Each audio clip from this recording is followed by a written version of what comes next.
Shame is a feeling. It's the feeling of being less. And the feeling of shame itself is not a problem. Shame is the feeling that tells you that you're not God. And believe me, it's important for you to know you're not God. There are many times in life when you need to know your limits, and you need to know that there are things you can't do, you shouldn't do, and that are beyond you. So the feeling of shame itself is not the problem. The problem comes when you feel the feeling of shame over and over again and you become shame-prone. Now, shame-prone people not only have the feeling of shame, but they have the belief now that they are not worthy of love. Now, this is important. You can't earn love. It's not something you can earn. You can earn acceptance, you can earn respect, but you can't earn love. Love is something that you are worthy of, and you are worthy of love because you're created in the image of God. You can't earn it, but you're worthy of it. Shame is believing the lie that you're not worthy of love. You're defective and you're disqualified from love and life. Shame is a toxic emotion that, when it becomes shame-prone, attached to the belief that you're not worthy of love, can be very debilitating in your life. So how do we heal this shame-proneness in our life? It comes through an experience.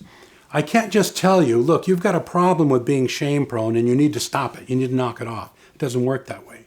Because shame-proneness is based on this belief that you're not worthy of love that's outside of your awareness.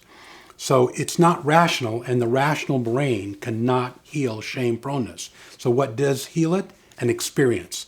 A powerful experience of feeling lovable that overpowers the belief that you're not. And what is that experience? Well, Professor Lewis Smedes calls it grace. He says that grace is the only thing that can heal shame, and I think he's right.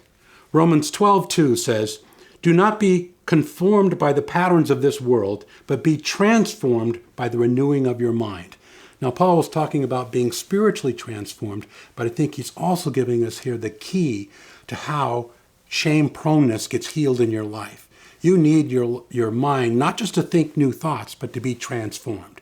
You need to have a powerful experience of grace that overwhelms you in a way that invalidates this unconscious belief that you're not worthy of love. And once you have that experience of grace, which we call in psychological terms acceptance, it heals that belief that you're not worthy of love. And what are those things that get you to that experience of grace? What is it that needs to happen in order for you to experience the kind of acceptance that renews your mind? There are three things. It takes the courage to admit that you've got these feelings of shame that keep coming up over and over and over again, and this belief that you're unworthy. So courage. It takes vulnerability to be able to confess that to God and to other people. And then it requires the experience of acceptance once you do. Now, if you experience the grace of God, it goes a long way in healing any shame you've got in your life. But you have to continue to live in relationships of acceptance, or that feeling of shame-proneness will come back. I'm sure you know people like this, who they've had a powerful spiritual experience and they've seemed to have been transformed, but the renewing of their mind didn't keep on going. In other words, they didn't keep living in grace-filled relationships with other people.